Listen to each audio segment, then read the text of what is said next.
Se suele pensar que las mentes más brillantes son las que tienen todas las respuestas, ¿verdad? Pues, ¿y si la clave no estuviera en tener las respuestas, sino en hacer las preguntas adecuadas? Hoy vamos a meternos de lleno en un método milenario diseñado justo para eso, el método socrático.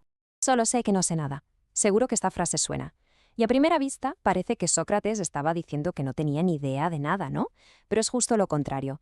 Esto es el punto de partida, el más importante, la humildad. Es admitir que para poder aprender algo de verdad, primero hay que dejar a un lado lo que creemos que sabemos. Hay que vaciar la taza, como quien dice. Y justo ahí, en esa idea, arranca todo el método socrático. Muy bien, ¿qué vamos a ver hoy? Pues haremos un pequeño viaje. Empezaremos viendo cómo nacen las ideas según Sócrates. Luego, desglosaremos su método en 3 pasos muy claros. Veremos cómo esto revolucionó las aulas y sigue haciéndolo. Nos asomaremos a su uso en terapia, que es fascinante. Y terminaremos hablando del legado que nos deja todo esto. Vamos a ello. Y aquí empieza lo bueno, con una metáfora increíble. Resulta que la madre de Sócrates era partera, comadrona, y él, ni corto ni perezoso, dijo, pues yo hago lo mismo, pero con las almas. Su idea era que el conocimiento no se mete en la cabeza de la gente desde fuera, no. Él creía que las ideas ya están dentro de nosotros, y su trabajo, como el de una comadrona, era simplemente ayudar a que salieran a la luz. O sea, no era un profesor que te enseña, era un asistente en un parto de ideas. Este arte de partear ideas tiene un nombre, claro, mayéutica.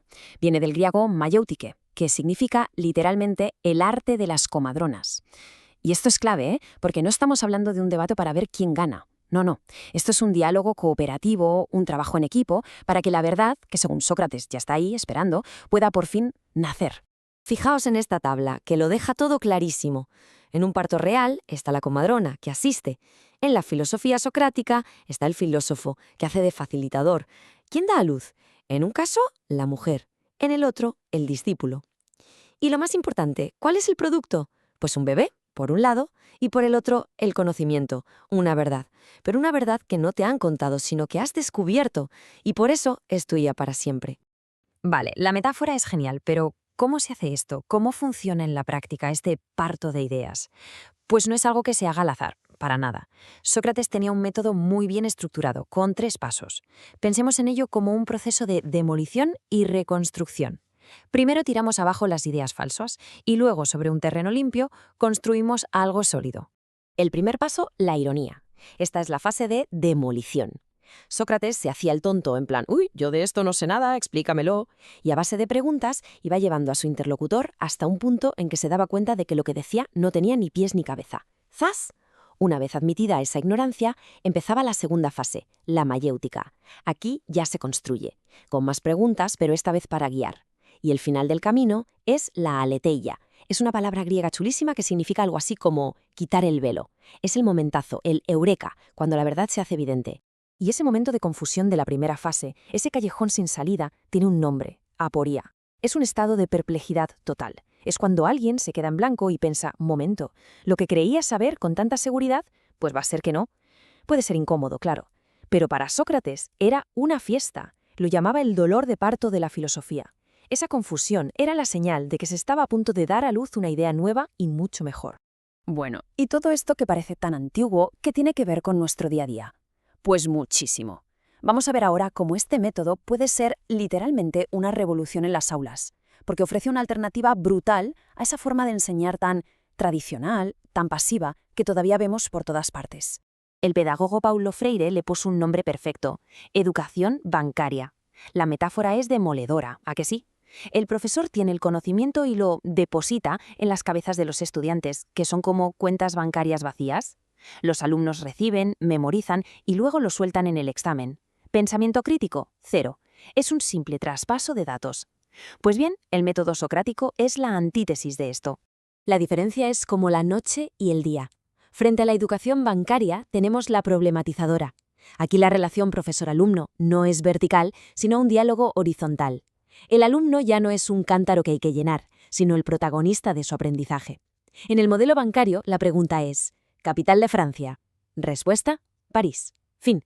En el modelo socrático, la pregunta es: oye, ¿y por qué París es la capital? ¿Qué hace que una ciudad sea capital? ¿Se nota la diferencia? Ya no se trata de memorizar, se trata de construir el saber. Y si pensábamos que esto solo se aplicaba a la educación, esperad. Porque el poder de este método va mucho más allá. La psicología moderna, por ejemplo, ha fichado a Sócrates para sus terapias. Sus técnicas se usan hoy para ayudar a la gente a desmontar esos patrones de pensamiento dañinos que a veces nos atrapan. Por ejemplo, en la terapia cognitivo-conductual. Aquí el terapeuta no te dice, oye, eso que piensas está mal. Actúa como un Sócrates moderno. Si alguien llega diciendo, es que soy un fracaso total, el terapeuta no le va a contradecir. En vez de eso, le preguntará con calma, entiendo que te sientas así, pero ¿qué pruebas tienes de que seas un fracaso total? ¿Absolutamente todo lo que has hecho ha sido un fracaso? A base de preguntas, es la propia persona la que se da cuenta de la distorsión. Y claro, un cambio que viene de dentro, ese es el que de verdad se queda. Y estas son algunas de las herramientas que se usan. Por ejemplo, la búsqueda de evidencia. ¿Qué pruebas reales tienes de eso que piensas? O el análisis de utilidad. Vale, y pensar así, ¿de qué te sirve?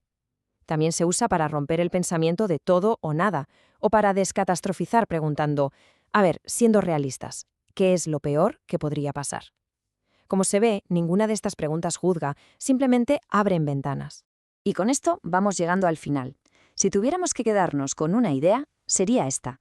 El método socrático no es solo una cosa de filósofos griegos, es, en el fondo, una caja de herramientas súper práctica para todo el mundo, para pensar mejor, para discutir mejor, en el trabajo, en casa, o simplemente para entendernos mejor.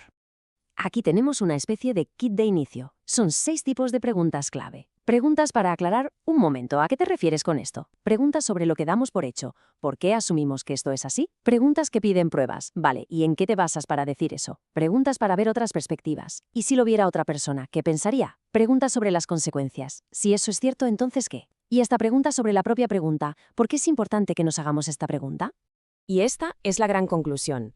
Hoy en día, que vivimos bombardeados por respuestas instantáneas, por titulares, pararse a hacer una buena pregunta es casi un acto de rebeldía, un acto de resistencia intelectual. El legado de Sócrates es ese recordatorio. El saber de verdad no es algo que se consume pasivamente, es algo que se construye, con esfuerzo y con el valor de hacer buenas preguntas. Y como no podía ser de otra manera, terminamos con una pregunta, porque al final el método siempre se vuelve hacia uno mismo. Así que ahí va, para la reflexión de cada cual. ¿Cuál es esa creencia, esa idea que damos por sentada, que nunca hemos cuestionado de verdad y que quizás se vendría abajo si empezáramos a hacerle las preguntas correctas? La respuesta, como bien diría Sócrates, no la tiene nadie más, ya está dentro.